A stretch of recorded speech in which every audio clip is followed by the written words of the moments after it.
লেখালেখি কীভাবে মডিফাই করতে হয় সেটি আমরা দেখব। এটি অত্যন্ত গুরুত্বপূর্ণ, যেহেতু আমরা জানি যে ইলাস্ট্রেটরে প্রচুর লেখালেখির টাইপিংয়ের কাজ করতে হয়। তো আমরা সাপোজ এখানে লিখেছি আলহেরা মাল্টিমিডিয়া, আমরা এটি এই মডিফাই করার জন্য একদিকে আমরা টাইপ মেনুকে ব্যবহার করতে পারি এবং অন্যদিকে ক্যারেক্টার নামের এই প্যালেটটি ব্যবহার করতে পারি।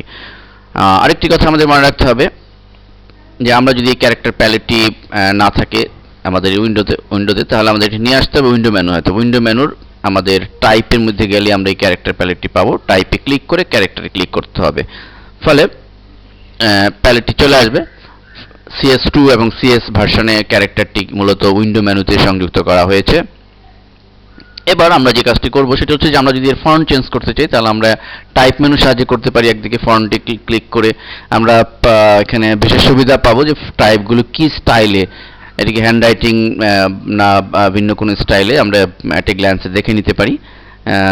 তো আমরা এরিয়াল ব্ল্যাক, যেটি হেডলাইন লেখার জন্য সাধারণত এই ফন্ট ইউজ করা হয় মোটা, তো এই ফন্টটি আমরা এখান থেকে চুজ করতে পারি। এবং অন্যদিকে আমরা যদি সাইজ চেঞ্জ করতে হয় এখান থেকে আমরা সাইজকেও চেঞ্জ করে নিতে পারি, আমরা যে নির্দিষ্ট সাইজ এখানে দিয়ে দিতে পারি। এবং অন্যদিকে আমরা ক্যারেক্টার প্যালেটের সাহায্যেও এই আমাদের সাইজকে চেঞ্জ করতে পারি। এখানে আমরা 36 পিটি দেখতে পাচ্ছি।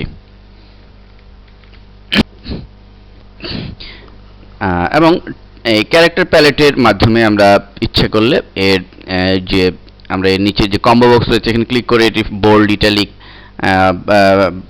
ইত্যাদি স্টাইলে আমরা এটিকে পরিবর্তন করতে পারি। সাপোজ আমরা যদি বোল্ডে ক্লিক করি তাহলে অলরেডি এটি বোল্ড স্টাইলে পরিণত হবে। এবং নিচে যে অপশনগুলো রয়েছে এগুলো অত্যন্ত গুরুত্বপূর্ণ। এগুলোর মধ্যে প্রথম যেটি রয়েছে সেটির মাধ্যমে আমরা লেখার সাইজকে বড় ছোট করতে পারি।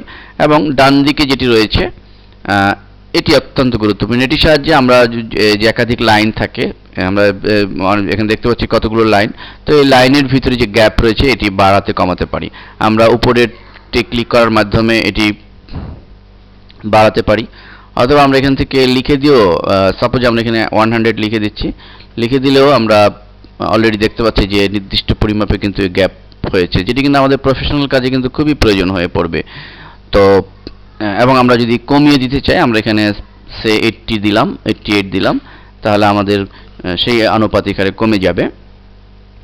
এবং নিচে যেটি রয়েছে সেটি অত্যন্ত গুরুত্বপূর্ণ, এভি।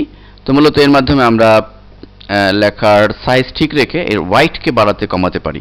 দেখুন আমরা যদি এখানে একটা সাইজ দিয়ে দিচ্ছি, আমরা এখানে 50 দিয়ে দিচ্ছি, ফলে কিন্তু ডান দিকে এর ওয়াইট কিন্তু বেড়ে গিয়েছে এবং বাম দিকের অ্যালাইনমেন্ট কিন্তু ঠিকই রয়েছে। এখানে মনে রাখতে হবে এটির সাইজ কিন্তু বাড়ছে না, সাইজ আমাদের নির্দিষ্ট যেটি রয়েছে অর্থাৎ 36 সেটিই রয়েছে, শুধু এর ওয়াইট ডান দিক থেকে বেড়ে যাবে অথবা কমে যাবে। আমরা যদি কমাতে চাই একইভাবে আমরা নির্দিষ্ট পয়েন্ট লিখে আমরা এটি কমাতে পারি। এছাড়া আমরা ক্যারেক্টার প্যালেটে আরও কিছু অপশন যেগুলো হাইড করা রয়েছে সেগুলো থেকে আমরা বিশেষ সুবিধা পেতে পারি। তো এটি পাওয়ার জন্য আমরা ক্যারেক্টার প্যালেটের ডান দিকে যে ত্রিকোণাকৃতির যে বাটনটি রয়েছে এখানে ক্লিক করব এবং সেখান থেকে আমরা উপরের শো অপশন বাটনে ক্লিক করলে আমাদের আরও অপশন এখানে আসবে। তো এখান থেকে আমরা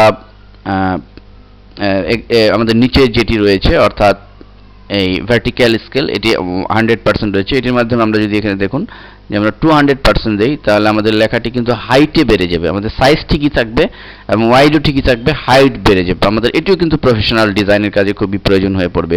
তো আমরা কোনো ক্যারেক্টারের কোনো লেখার হাইট বাড়াতে কমাতে পারি এর মাধ্যমে। আমরা আগের মতো করে দিচ্ছি। এরপর আমাদের যেটি রয়েছে এই যে বাটনটি, এই বাটনটির সাহায্যে আমরা টাইপের 100% রয়েছে, এটি আমরা 150 দিচ্ছি। দেখুন এটি কিন্তু ডান দিক থেকে আরও এক্সপান্ড হয়েছে।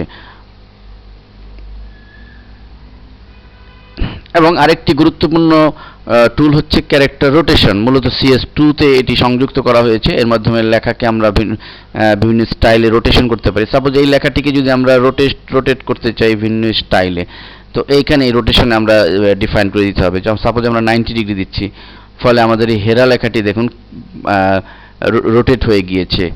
তো এভাবে আমরা রোটেট টুলের সাহায্যেও ক্যারেক্টারকে রোটেট করে ফেলতে পারি।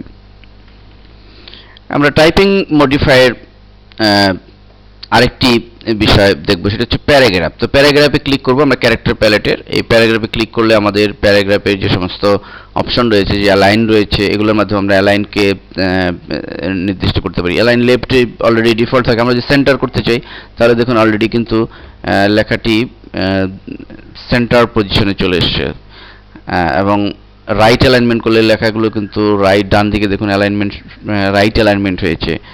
এবং জাস্টিফাই এর মাধ্যমে আমরা অনেক লেখা নিয়ে যখন কাজ করব তখন আমরা সমান করতে পারবো আমাদের লেখাগুলো অ্যালাইনমেন্টকে।